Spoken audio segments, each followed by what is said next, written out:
La desertificación no es algo nuevo, como todos sabemos, es un problema muy añejo de la humanidad, donde se han enfrentado civilizaciones antiguas a esta problemática.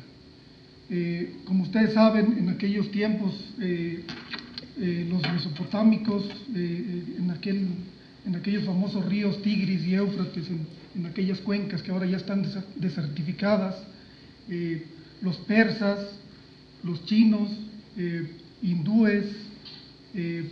algunas otras civilizaciones de aquí, de Norteamérica, de Sudamérica, ya vivieron por estos fenómenos de sequías prolongadas, de desertificación, y algunos de ellos han perdido su capacidad productiva de sus valles fértiles donde se establecieron, y han propiciado que haya mayor deterioro en sus ecosistemas productivos, y con la consecuente tragedia de tener que comprar alimentos, implementar otras soluciones más caras para producir alimentos y producir satisfactores para su población. Una de las grandes tragedias ambientales en cuanto a sequía y desertificación sucedió en Estados Unidos, en lo que hoy se conoce como el Medio Oeste americano. Entre 1928 y 1932 aproximadamente hubo grandes sequías, tolvaneras, hubo hambruna en la población del Medio Oeste americano, hubo la necesidad de recurrir a muchos programas de emergencia como empleo temporal, etcétera, en Estados Unidos, y se llegó a decir que prácticamente las tolvaneras llegaron hasta la capital de Estados Unidos, hasta Washington, después de varios años de sequías. Esto propició una gran atención por parte del gobierno de Estados Unidos en aquellos a crear un servicio nacional de conservación de suelos en aquel tiempo. Ahora se conoce como Servicio de Conservación de Recursos Naturales. Y también, ¿por qué no decirlo?, hoy es la franja maicera más importante del mundo y más productiva, después de varios años de implementar acciones prácticas de manejo sustentable de tierras. También uno de los antecedentes principales de este tema de la desertificación es en 1949 un silvicultor francés que estaba trabajando en el África subsahariana, en lo que se conoce como el desierto del Sahel, abajo del Sahara, hacía referencia a que se iban destruyendo la capa de bosques y de matorrales adyacentes al Sahara, y que cada vez se hacía esta zona más desértica. Ahí empezó realmente la conceptualización de lo que es la desertificación, que no es lo mismo que un desierto. Un desierto es un ecosistema natural donde las precipitaciones son inferiores a 200 milímetros y no es exactamente el avance de los desiertos, sino el deterioro de la capacidad productiva de las tierras. Hubo en el mundo también otras tragedias ambientales muy importantes que se convirtieron también en tragedias sociales, como las grandes sequías y hambrunas y emigraciones que ocurrieron en esa misma región de África, en el Sahel, entre 1968 y 1973, sequías prolongadas que desecaron los aguajes, desecaron la tierra, desecaron los cultivos, y bueno, ocasionaron que no hubiera producción para las familias, que no hubiera mantenimiento, medios de subsistencia, se murieron el ganado, hubo gente que murió, fue lo más trágico, pero también resintieron otros países como Europa las migraciones forzadas de esta gente, ¿no? Posteriormente a estos fenómenos se empezó a concientizar a nivel mundial el tema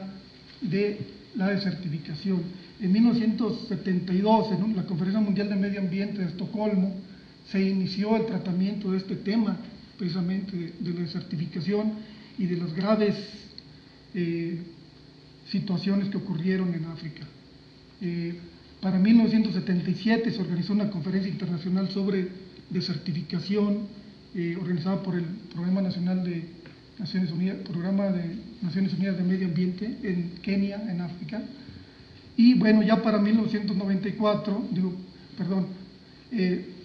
para la conferencia de Río de Janeiro en 1992, ya esta conferencia acordó conformar una convención internacional en materia de lucha contra la desertificación. El concepto que acordaron en esta cumbre de Río hace 20 años ya, fue reconocer a la degradación como un proceso, a la desertificación, perdón, como un proceso de degradación de las tierras en las zonas áridas, semiáridas y subhúmedas secas. Lo que nosotros conocemos o se conoce como las tierras secas del mundo.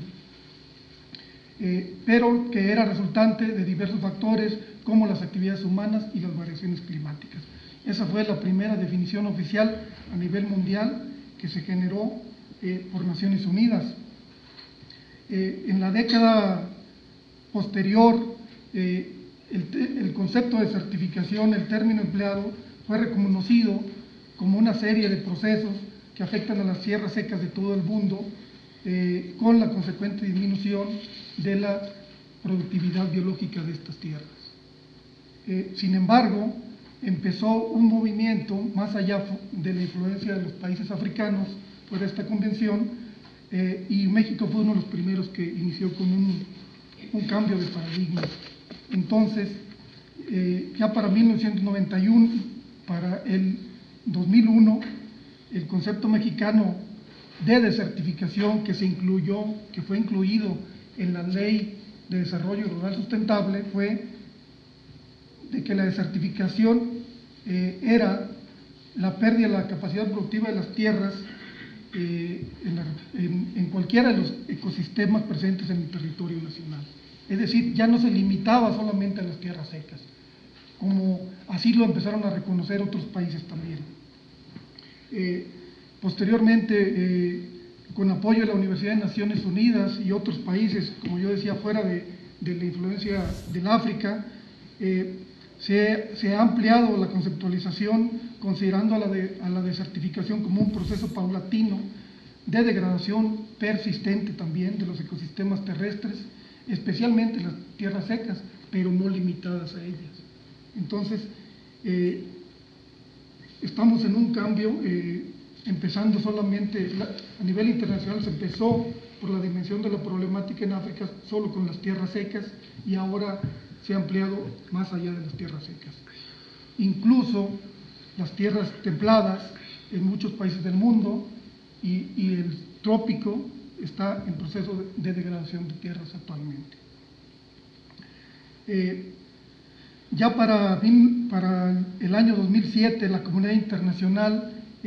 ya había aceptado todo este cambio de conceptualización que tenía que ver mucho con los asuntos políticos de negociación de la misma convención,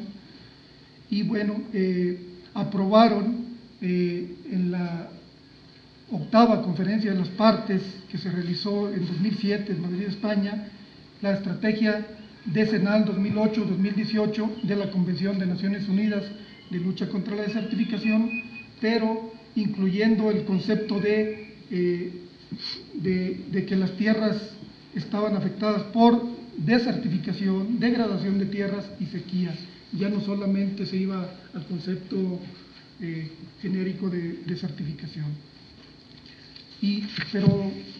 Pero la degradación de las tierras es un fenómeno de reducción de la pérdida de la productividad biológica y económica y de la complejidad de las mismas tierras en su composición, en su biodiversidad de las tierras agropecuarias y forestales. En México, aproximadamente el 71% del país sufren este deterioro. ¿Qué es la acción que hacemos en el país? Para contrarrestar este deterioro es lo que se conoce como lucha contra la desertificación, y son todas las actividades que forman parte del aprovechamiento integrado de la tierra para el desarrollo sostenible. Entonces, el desarrollo sostenible es el uso prudente de los recursos naturales y la explotación racional y moderada de la naturaleza y de sus recursos, asegurando el mantenimiento y la continuidad de la productividad biológica de la biosfera. Estamos entrando a varios conceptos que están relacionados con la desertificación, porque de acuerdo a la comunidad internacional y sobre todo a la Comisión de Desarrollo Sustentable de Naciones Unidas, que ha organizado recientemente la cumbre de Río +20, ahora en el 2012, nos indica que la desertificación es ante todo un problema de desarrollo sostenible. No es solamente la degradación física por erosión, sino es un problema multidimensional que tiene retos medioambientales y sobre todo de carácter multisectorial. Esta degradación ocurre en muchos países, pero también tiene en los países que están afectados, pero también tiene afectaciones más allá de los países en desarrollo, que son los más afectados, principalmente en el sector primario, en los sectores agrícola, forestal y pecuario.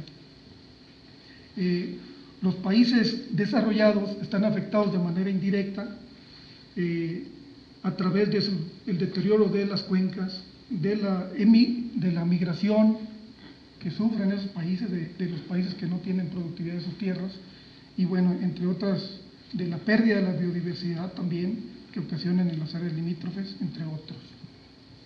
En general, el término de desertificación, degradación de tierras y sequía se usa para expresar la problemática de todos estos asuntos interrelacionados que son de extrema importancia para la economía de los países en desarrollo. Las consecuencias ambientales incluyen de la desertificación, la degradación de las tierras, incluyen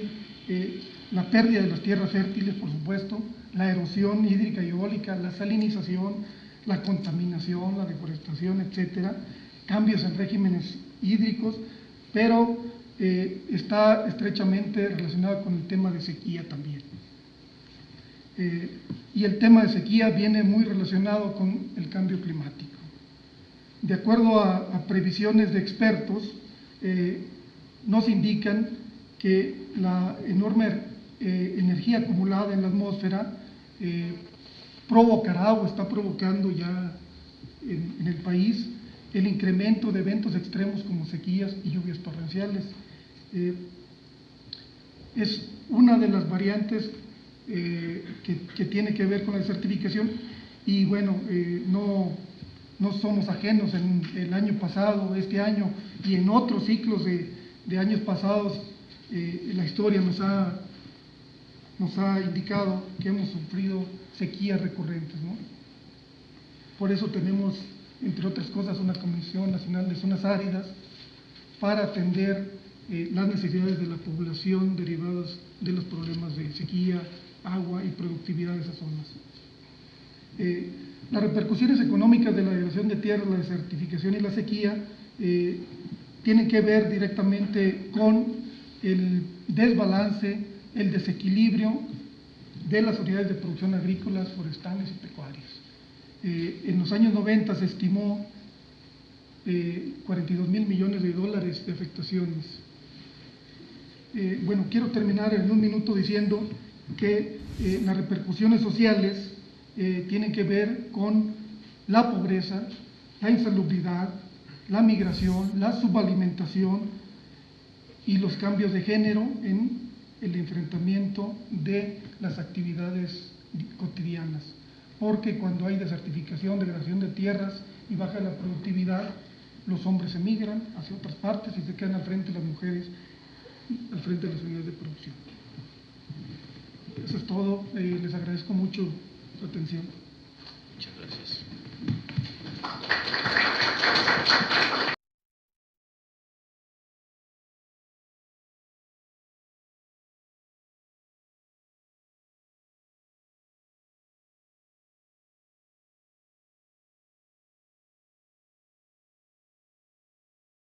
En términos generales, se estima que alrededor de 2.000 millones de personas viven en todo el mundo en las tierras secas, en más de 100 países, y que el 40% de las tierras a nivel mundial precisamente son tierras secas. Eso nos da una idea del tamaño de la situación a la que nos estamos enfrentando. También lo que hay que destacar es que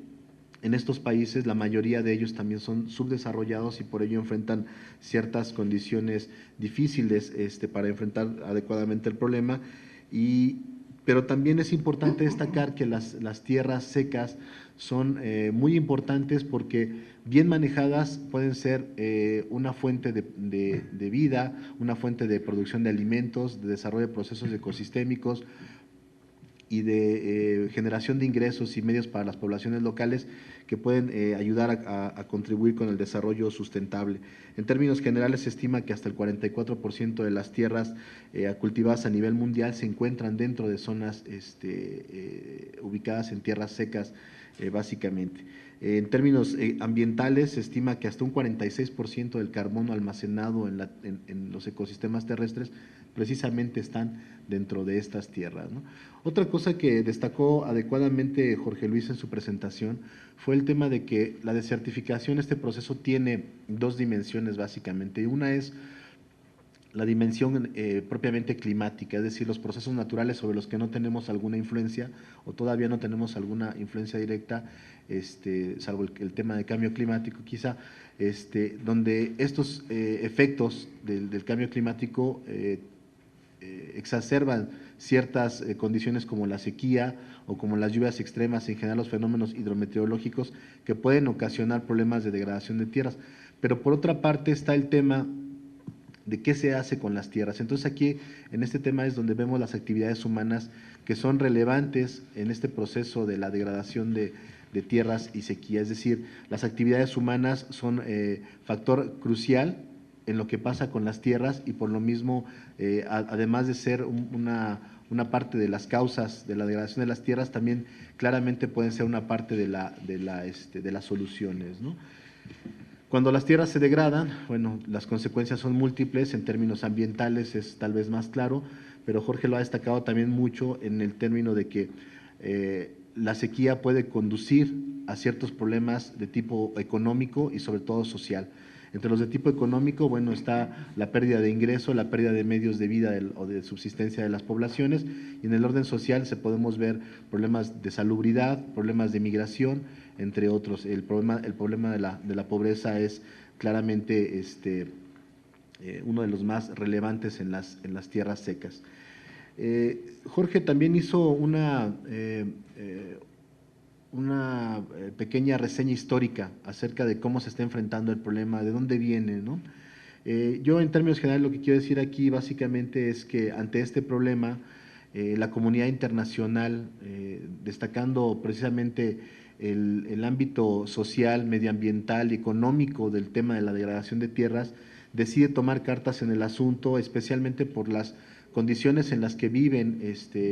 buena parte de la población, especialmente en África, para enfrentar temas de la sequía. Y de esta manera es como se inicia un proceso en los años 90, básicamente para integrar o para desarrollar una convención que atiende este problema. Y en el marco precisamente de la Convención de Río, en el año 1992, es que se establece el mapa de ruta, se puede decir, hacia la creación de la Convención de Naciones Unidas de Lucha contra la Desertificación. De esta manera, los países logran consensar una convención en 1994 que tiene como principal objetivo justamente enfrentar el tema de la degradación de tierras, la desertificación en términos generales. El 17 de junio justamente los países aprueban la Convención de las Naciones Unidas de Lucha contra la Desertificación, y de ahí que el 17 de junio de cada año celebremos entonces nosotros el Día Mundial de Lucha contra la Desertificación. Aquí cabe destacar que México fue uno de los primeros países en suscribir y ratificar la convención. Esto es importante porque, bueno, destaca el rol y el interés que para México significa precisamente el tema de la desertificación. Después de ser suscrita por más de 50 países o ratificada, la convención entró en vigor en 1996. Y la primera conferencia de las partes se celebró en Roma en el año de 1997, y en esta primera conferencia de las partes lo que sucede básicamente es que la convención, esta conferencia de las partes, establece las reglas de operación de la propia convención, pero además establece también el trabajo de sus órganos subsidiarios, de los cuales voy a explicarles un poquito más adelante. En el año de 1999 se establece el Secretariado Permanente de la Convención, teniendo su sede en la ciudad de Bonn, en Alemania,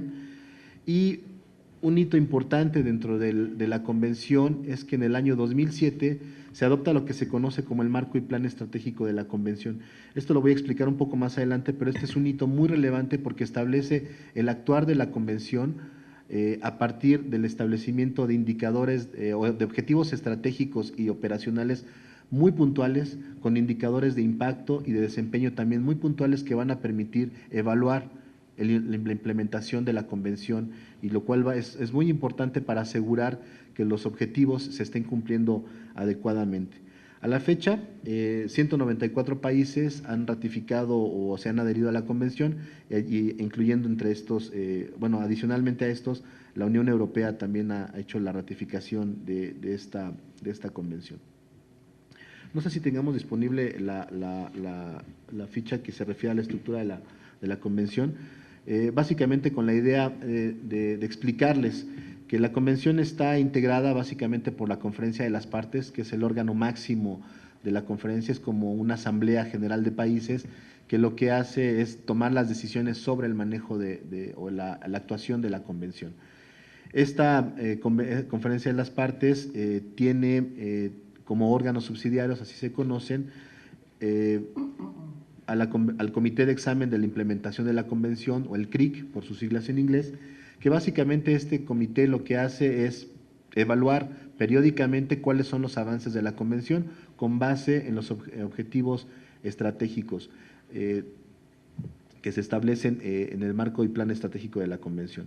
Por otro lado, está el Comité de Ciencia y Tecnología. El Comité de Ciencia y Tecnología lo que pretende es establecer un marco técnico y científico de la Convención que permita tener la mejor información disponible para la toma de decisiones. Y lo que promueve es el desarrollo del mejor conocimiento técnico y científico a nivel mundial para tomar decisiones, para apoyar la toma de decisiones. Esto es muy relevante porque en la Convención se ha determinado que el uso de la información, el uso adecuado de la información es clave para entender el problema y para tomar acciones conducentes, para modificar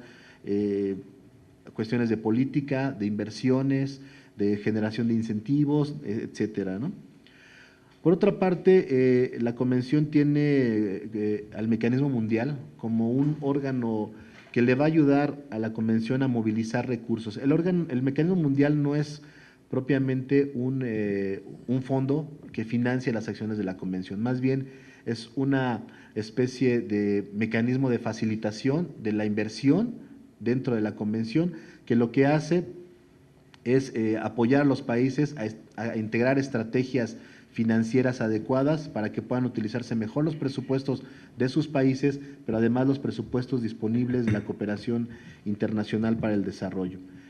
Y por otro lado tiene la Convención lo que se conocen como los anexos regionales. Esto es muy importante, lo de los anexos regionales, porque a través de los anexos regionales es como se van a implementar las actividades de la Convención a nivel de las diferentes regiones del mundo. No es lo mismo la situación o los factores causales de la degradación de tierras en África como lo puede ser en América Latina. Entonces, los anexos regionales lo que permiten es enmarcar de alguna manera el problema y tratar de establecer las pautas generales de intervención dentro de la región. Eso también ayuda al tema de la negociación de la convención, es decir, organiza a los países dentro de estos anexos regionales para tomar decisiones concernientes a las mejores medidas que pueden adoptarse para enfrentar el problema. Y finalmente, la convención tiene un secretariado permanente que básicamente lo que hace es apoyarle a la convención en todo lo que se refiere a la implementación de la misma, es decir, el seguimiento de acuerdos, la generación de documentos de apoyo, la facilitación de la comunicación entre países, la generación de documentos de análisis, etcétera. Toda la preparación de las conferencias de las partes es algo que aquí se lleva en el secretariado. Bueno, lo siguiente que quiero enfocarme es en el marco y plan estratégico de la convención para mejorar su aplicación. Esto es muy importante porque, como les decía, el marco y plan estratégico, conocido como la estrategia decenal de la convención, lo que hace es establecer un marco de actuación muy claro sobre qué es lo que se quiere lograr con la implementación de la convención y cómo se quiere lograr. En términos generales, establece dos conjuntos de objetivos, unos objetivos estratégicos, que son precisamente establecer la ruta hacia dónde se quiere llegar, y por otro lado establece unos objetivos operacionales, es decir, cómo vamos a lograr el cumplimiento de esos objetivos estratégicos, a través de qué medidas. De esta manera, los objetivos estratégicos claramente buscan impactar, por ejemplo, en el mejoramiento de las condiciones de vida de la población. Claramente la Convención de Lucha contra la Desertificación tiene una dimensión social, es decir, busca atender el tema de la degradación de tierras, pero también en beneficio de los propios pobladores locales y de los países. Entonces, mejorar las condiciones de vida de las poblaciones afectadas es uno de los objetivos estratégicos más claros o más importantes de la Convención. Lógicamente, también está vinculado con el mejorar las condiciones de los ecosistemas afectados como una medida precisamente de mejorar esta condición de las poblaciones afectadas. El siguiente objetivo estratégico es generar beneficios mundiales, básicamente a través del manejo sustentable de las tierras podemos enfrentar otros problemas como el cambio climático y también como la pérdida de biodiversidad. Y el último objetivo estratégico tiene que ver con la movilización de recursos, es decir, poder utilizar los recursos disponibles de manera eficiente para apoyar las acciones tendientes al cumplimiento del resto de los objetivos estratégicos. Y en los objetivos operacionales podemos encontrar cosas tan importantes como la promoción y sensibilización y la educación, es decir, el mejor entendimiento de las causas y consecuencias de la desertificación para poder implementar mejores acciones. El desarrollo de marco de políticas, es decir, apoyar a los países para que puedan generar los mecanismos de incentivos, los mecanismos de políticas públicas para enfrentar adecuadamente el tema de la degradación de tierras. El otro objetivo es el relacionado con la ciencia y tecnología y conocimientos, es decir, impulsar el desarrollo y el conocimiento técnico y científico para enfrentar adecuadamente la desertificación. Y los otros dos tienen que ver con el fomento de la capacidad, es decir, construir mejores cuadros institucionales y humanos para enfrentar este problema, y el financiamiento y transferencia de tecnología, es decir, poder movilizar adecuadamente tanto los flujos de recursos como los flujos de información disponible para poder enfrentar el tema de la sequía. En vistas del poco tiempo que tengo ya ahora, y quizá lo haré en la próxima presentación, hablar del tema sobre la relación que hay entre las convenciones, voy a dedicar estos últimos minutos a revisar un poco lo que México ha hecho en tema del cumplimiento de la convención. Básicamente México, bueno, siempre ha sido un país muy activo en el tema ambiental y ha venido desarrollando desde 1992 una serie de acciones tendientes a incorporarse dentro de estas iniciativas para a su vez incorporar este tema del manejo sustentable o del desarrollo sustentable dentro de sus políticas. Ha sido una transición que se ha venido dando, donde por ejemplo ustedes en términos generales pueden reconocer el logro de instituciones como la Semarnat precisamente en impulsar la agenda ambiental dentro de diferentes sectores, ¿no? Y en términos generales, bueno, esta transición de la implementación de la convención en términos generales en México ha pasado desde la Comisión Nacional de Zonas Áridas y el Congreso como principales interlocutores a los inicios, encabezados por la Secretaría de Relaciones Exteriores, a tener ahora a la CONAFOR como punto focal del tema de degradación de tierras o de la convención básicamente. En vistas de que tengo agotado el tiempo ahora, quisiera en mi próxima intervención destacar un poco más sobre esto y hablar sobre el tema de las convenciones o la relación de la Convención de Lucha contra la Desertificación y las dos convenciones de biodiversidad y cambio climático en mi próxima intervención. En principio, otra vez, esto sería lo que tendría para comentarles y nuevamente muchas gracias por la oportunidad que nos dan de comentar esto con ustedes.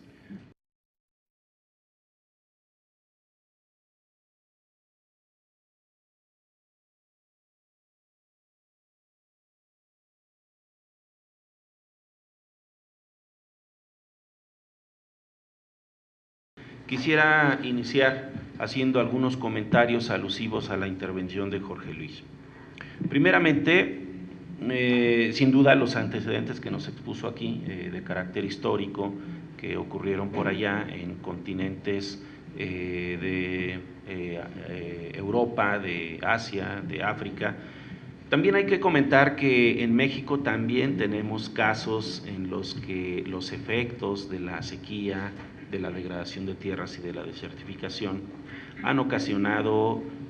incluso se habla de pérdida de civilizaciones completas. Así es de que bastaría, yo creo que profundizar también algo en nuestros antecedentes propios en México como para darnos cuenta de los graves efectos de este proceso tan grave que es la desertificación. Eso le dejaría como comentario y entrando un poco más en materia en la parte conceptual que nos trajo Jorge Luis, ya José Armando